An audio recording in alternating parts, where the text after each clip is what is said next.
abanye bangibiza ngohlanyo ngizohlanya ngizojabulisa abantu baNkulunkulu ngibona namanje mangifika indlela abangijabulele ngayo mfethu it is really humbling mfethu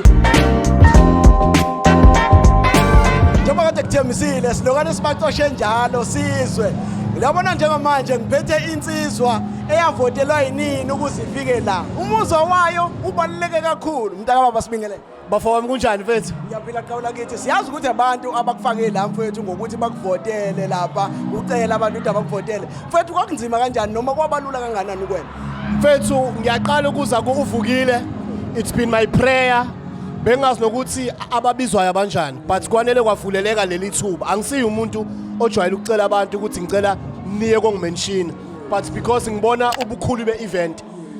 nesasasalayo ngathi bafowethu eKZN ngiyazi niyangithanda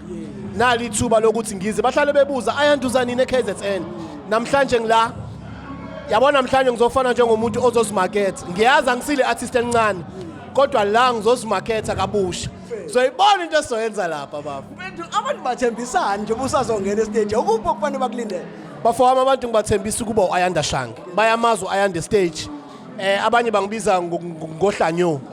ngizohlanya ngizojabulisa abantu baNkulunkulu ngibona namanje mangifika indlela abangijabulele ngayo mfethu it is really humbling mfethu ngibonga uNkulunkulu ngibonga nabomjosti lethimba lonke leuvukile